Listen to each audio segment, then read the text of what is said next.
Walk into a Chanel boutique and try to find a price tag on the handbag sitting in the window. You won't find one. Walk into a serious art gallery and ask what a painting costs, and there's a real chance the response won't be a number at all. It'll be a phrase, price on request, delivered with a small practiced smile that somehow makes you feel like you've already asked something slightly inappropriate. A yacht broker won't list a number on the listing sheet either. Neither will most private jet dealers, most fine watch specialists selling above a certain tier, and increasingly, entire categories of ultra premium real estate that never even get publicly listed at all.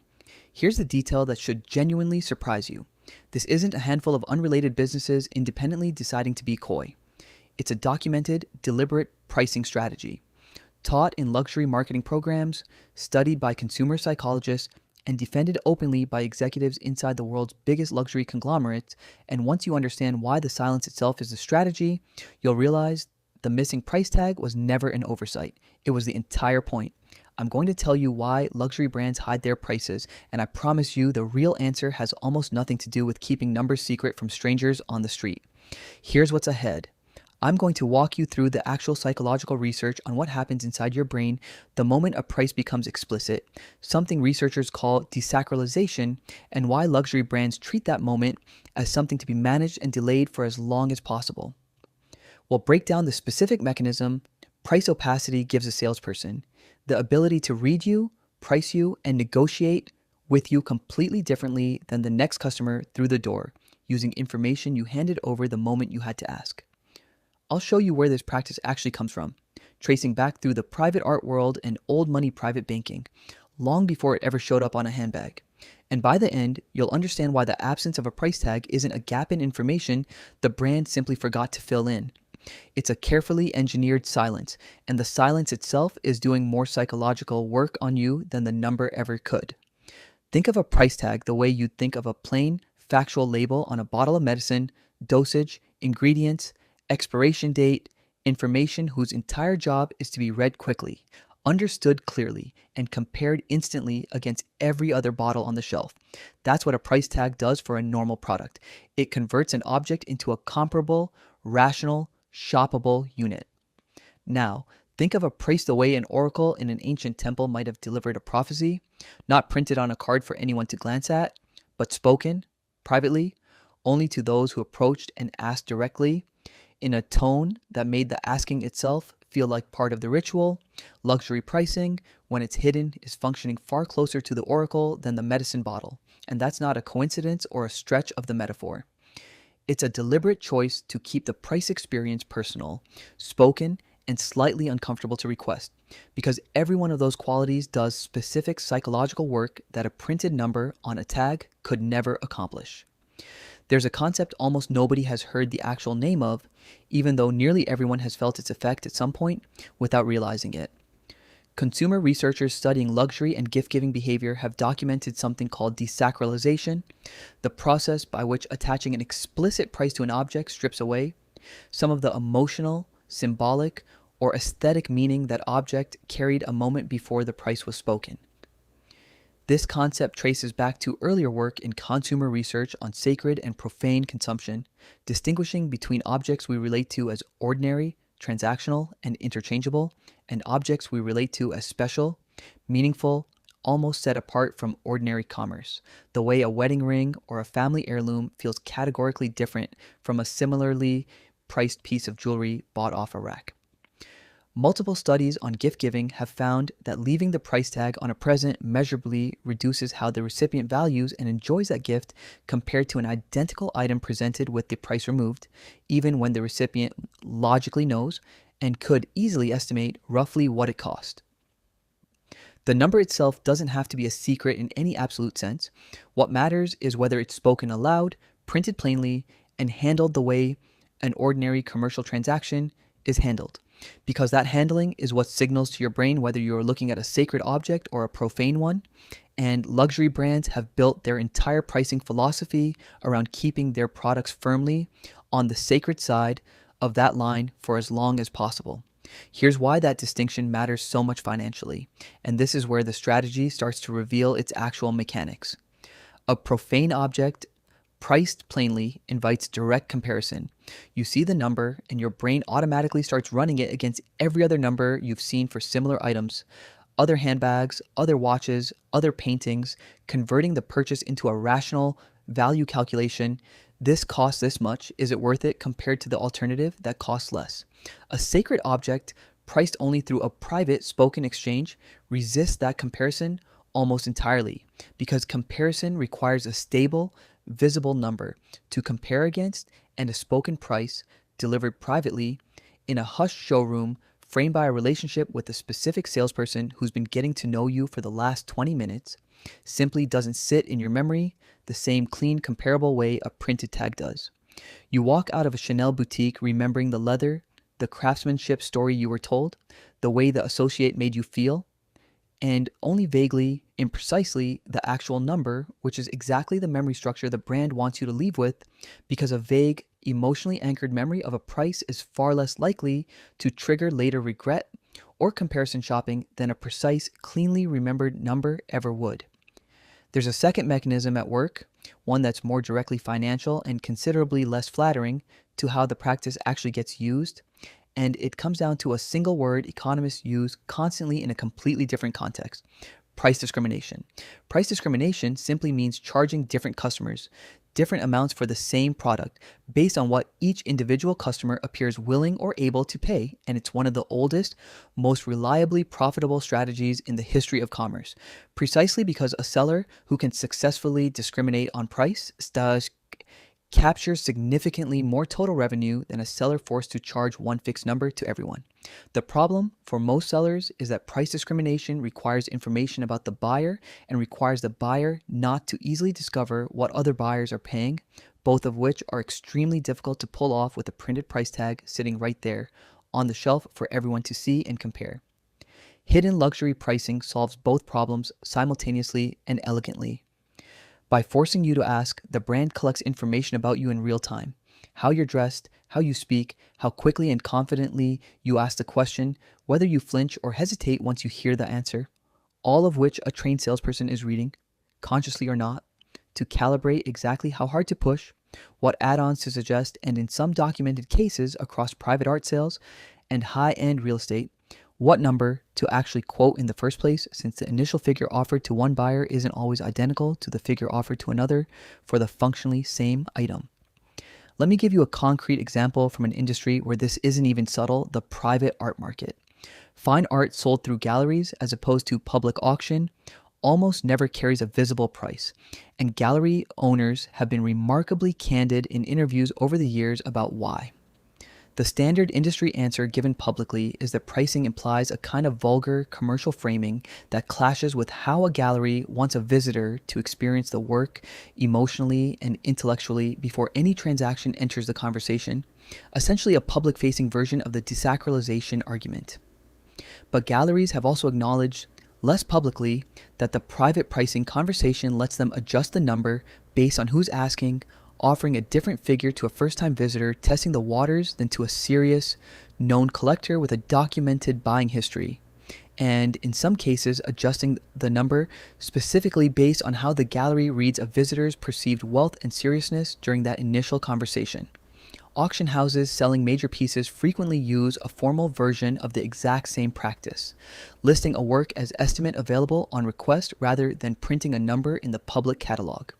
which serves the dual purpose of protecting the desacralized mystique of the piece while also letting the house gauge genuine buyer interest and financial capacity before committing to a public number that might anchor the eventual auction price lower than a private, tailored conversation could achieve.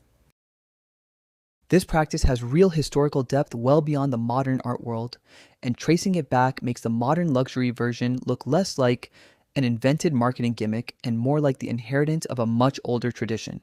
Private banking, the branch of finance serving extremely wealthy clients, has operated for centuries on almost identical principles of pricing opacity, with fee structures historically negotiated individually, privately, client by client, rather than published on any public rate sheet, a practice defended within the industry as necessary given the genuinely customized nature of the services involved, but one that has also, by the private banking industry's own internal acknowledgement in various regulatory reviews over the years, allowed institutions to charge dramatically different effective rates to different clients for substantially similar services, based on relationship depth, negotiating leverage, and how much a given client was perceived to value discretion over cost transparency. Old money etiquette itself carried a parallel social rule for generations. The idea, drilled into certain social classes for centuries, that discussing the price of anything significant, a home, a piece of art, a family possession, was itself a mark of poor breeding, something only people who actually needed to worry about money would ever bring up in polite company. Luxury brands didn't invent the taboo around discussing price. They inherited it from a much older aristocratic tradition, and then, whether deliberately or simply through cultural osmosis, built an entire modern retail strategy on top of it, converting an old social norm about discretion into a genuinely profitable pricing architecture. There's a specific, well-documented example from the medical profession that shows this same taboo operating in a completely different context, and it's worth including because it strips away the glamour and reveals the underlying mechanism in a plainer form. For much of the 20th century, physicians in many parts of the world operated under a professional norm that discouraged openly discussing fees with patients before treatment, a norm partly rooted in genuine concerns about the ethics of appearing to prioritize money over care, but one that healthcare economists have also noted conveniently protected physicians from the exact kind of price comparison that might have pushed fees downward through ordinary market competition. Patients accustomed to that norm frequently reported discomfort, even asking directly what a procedure would cost. Describing the request itself as feeling rude or inappropriate in a medical setting, almost identical language to what luxury shoppers have described feeling when asking a boutique associate for a number. The parallel matters because it shows the underlying taboo isn't uniquely a luxury retail invention at all. It's a broader, older social pattern that professions and industries with genuine pricing power have discovered, again and again, independently, tends to protect that pricing power far more effectively than open, comparable pricing ever could. Here's where the psychology gets more specific, and this is where luxury retail borrows directly from research most people associate with an entirely different field. There's a well-documented finding in behavioral research on what's sometimes called money priming, showing that simply being reminded of money, seeing currency symbols, thinking explicitly about prices measurably shifts how people behave and even how they experience pleasure and aesthetic appreciation in the moments immediately following that reminder. Several studies in this area have found that participants primed to think about money reported reduced enjoyment of subsequent aesthetic or sensory experiences compared to participants who weren't primed at all, suggesting that an explicit brush with money genuinely does something measurable to how vividly and pleasurably we experience whatever comes next. Apply that finding directly to a luxury showroom. If seeing a printed price measurably dampens the sensory, emotional enjoyment of the object sitting right next to that price, then a luxury brand has a very rational, evidence-backed reason to keep the price experience as separate, as brief, and as private as possible from the actual moment you're touching the leather, trying on the watch, or standing in front of the painting, because that separation isn't incidental to your enjoyment of the object. Research suggests it may be actively protecting it. The specific mechanics of how this actually plays out inside a luxury boutique matter here, because the absence of a price tag isn't simply passive, empty space, it's an active design choice that restructures the entire interaction around a human conversation instead of a self-service browsing experience. Walk into a mass market retailer and you can, in principle, complete an entire shopping trip without speaking to a single employee, comparing prices silently, making decisions independently, checking out with minimal human interaction required at any point. Walk into a high-end boutique with no visible pricing, and that entire self-service path is closed off by design. You are required to engage a salesperson simply to learn what something costs, and that requirement transforms the transaction from a private, comparison-driven decision into a relational, socially mediated one, where the salesperson becomes an active participant, shaping how you feel about the number the moment before you hear it, often framing it with a story about craftsmanship, heritage, or scarcity delivered in the seconds right before the price itself is spoken, timing that luxury sales training programs have been documented explicitly Teaching for years, sequencing the narrative to land immediately before the number, specifically because that sequencing measurably softens how the number is received. Let me give you a short scene to make this mechanism concrete, close to how it's been described repeatedly by former luxury sales associates in interviews and trade coverage over the years. A customer picks up a handbag, turns it over, clearly interested, and asks the price. A trained associate rarely just states the number cold. The response typically threads through a brief piece of story first. This style takes our artisans nearly 18 hours to complete by hand, using a specific tannery we've worked with for 3 generations, and only then, softly, almost as an afterthought, arrives at the actual figure. The customer who hears that story first experiences the number completely differently than a customer who simply read it off a tag, because the number now arrives wrapped in context, narrative, and a small manufactured sense of having earned access to information that wasn't simply lying around for anyone to glance at.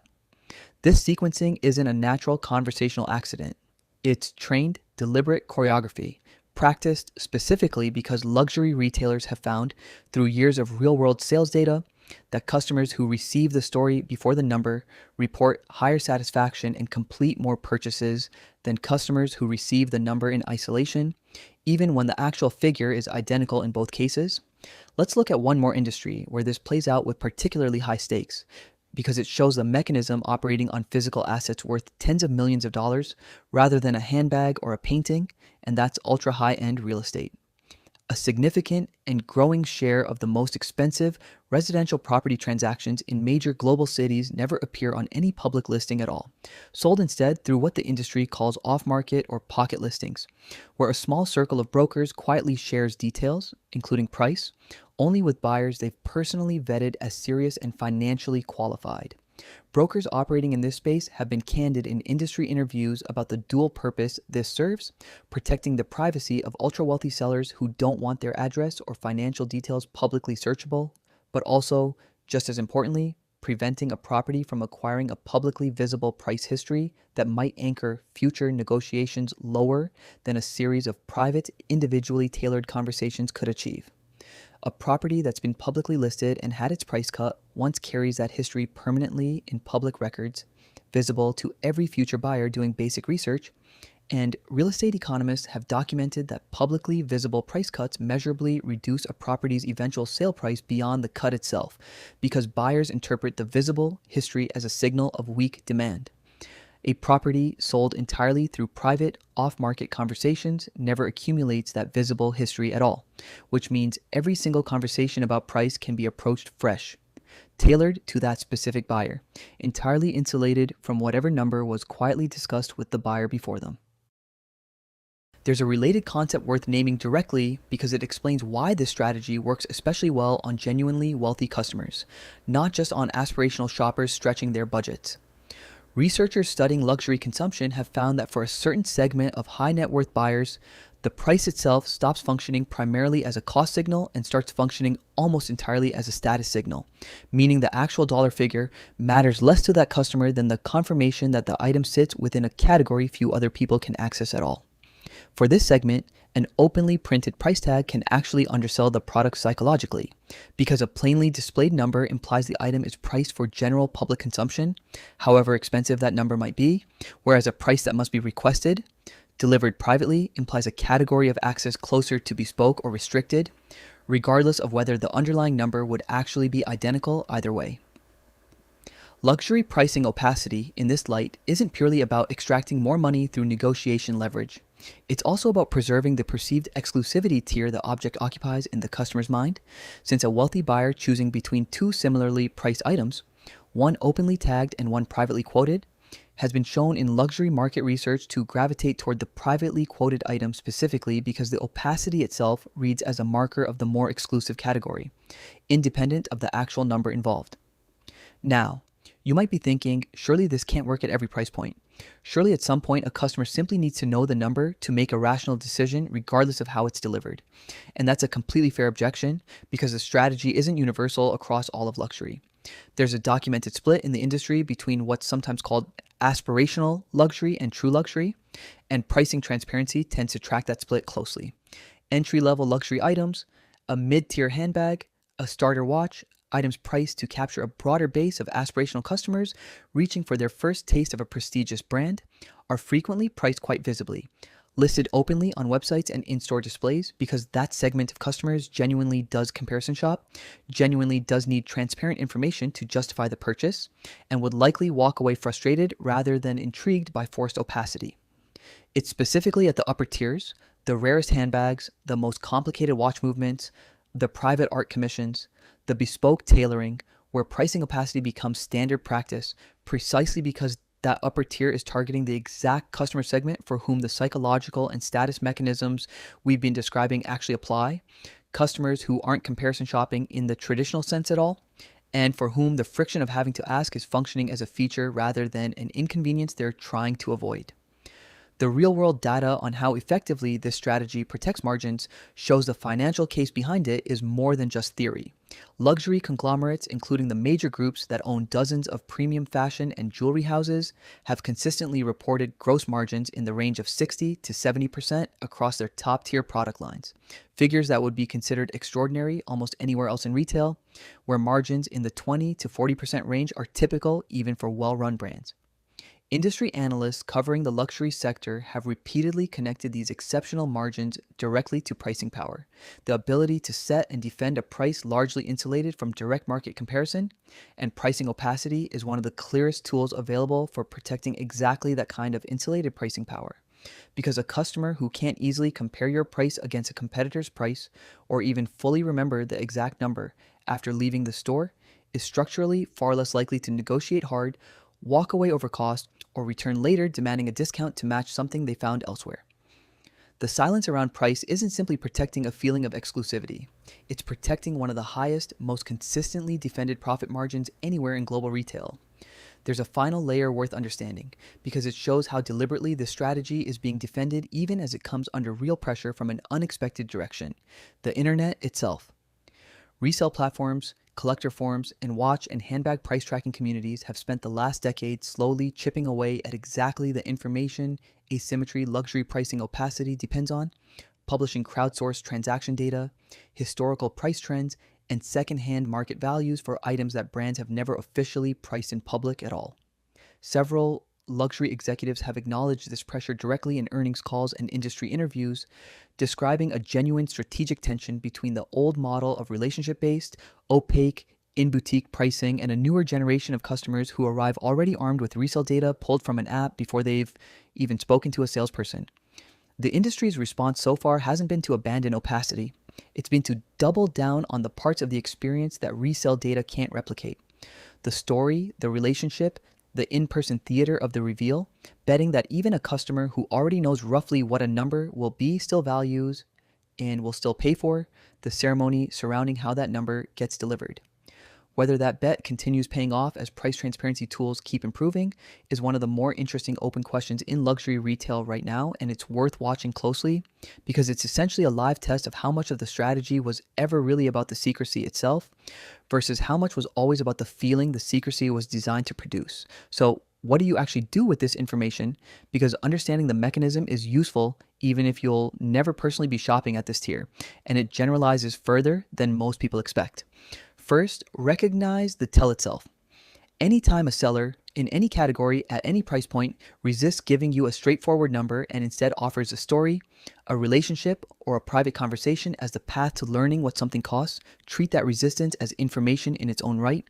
a signal that the pricing strategy has been deliberately built to soften your rational comparison instincts rather than support them, regardless of how warm or personal the interaction feels in the moment. Second, if you do find yourself in a genuine high-end purchase situation, ask for the number early, ideally before hearing the full craftsmanship story, and write it down or say it back out loud immediately, because research on how sequencing affects memory and perceived value suggests that reclaiming the number as a plain, standalone fact, separate from the narrative wrapped around it, restores at least some of the rational comparison ability the sequencing was designed to bypass. Third, understand that the absence of a visible price is not by itself evidence of exclusivity or quality, since the strategy has spread well beyond genuinely rare or bespoke goods into segments where the opacity itself is doing status, signaling work regardless of whether the underlying product truly justifies that positioning. Meaning a missing price tag tells you something real about the seller's marketing strategy, but nothing reliable at all about whether the item is actually worth what you'll eventually be quoted. Fourth, if price comparison genuinely matters to your decision, do the comparison shopping before you ever walk into the room, researching typical price ranges for the category online, from resale markets, trade publications, or collector forums where actual transaction numbers tend to surface more honestly than they do inside a boutique built specifically to keep that information soft and private. Fifth, remember that the theater surrounding a price, the story about the artisan, the pause before the number, the private conversation instead of a printed tag is a trained sequence, not a spontaneous relationship forming naturally between you and the person across the counter. And it's entirely possible to enjoy that theater consciously, the same way you might enjoy a well-told story at a restaurant without mistaking it for information that should change your actual assessment of the object's worth. Here's the identity level point I want you to leave with. The missing price tag in a luxury boutique was never a gap the brand simply forgot to fill. It's one of the oldest, most quietly effective pricing strategies in the history of commerce, inherited from centuries of aristocratic discretion, refined through decades of consumer psychology, research on sacred and profane objects, and deployed today with a level of trained precision most customers never notice. Because the entire strategy depends on the silence feeling natural, personal, even flattering, rather than calculated. Understanding the mechanism doesn't mean every luxury purchase becomes a cynical transaction stripped of any real pleasure. It means you get to decide consciously whether the story wrapped around a number is adding genuine meaning to an object you already value, or whether it's simply doing exactly what it was trained to do, softening a figure you'd have evaluated far more clearly if it had simply been printed on a tag from the start. Here are your 3 takeaways. 1. Hiding a price isn't a customer service oversight. It's a documented psychological strategy rooted in research on desacralization, where an explicit, visible price measurably strips emotional and aesthetic value from an object, and luxury brands protect against that specific loss by keeping the price experience private, spoken, and separated from the moment you're actually engaging with the product. 2. That same opacity gives sellers real, practical leverage to price discriminate, reading a buyer's perceived wealth and seriousness before quoting a number, a practice documented across private art sales, high-end real estate, and private banking long before it ever became standard inside a handbag boutique. 3. The strategy is not universal even within luxury itself. It appears specifically at the tier where brands are selling status and access as much as the object itself, which means the presence or absence of a visible price tag is telling you something real about a brand's positioning and target customer. And it's worth reading that signal consciously rather than simply absorbing the mystique it was built to create. The next time you walk into a store and can't find a single price printed anywhere, you'll know exactly what you're standing inside of. Not an accident of minimalist design. A carefully built silence refined over centuries, designed specifically to soften the one piece of information that would let you compare, negotiate, and walk away with total clarity. Replaced instead with a story, a relationship, and a number you'll remember far less precisely than you think you will. If this changed the way you'll read the next silence you run into, you know what to do. I'll see you in the next one.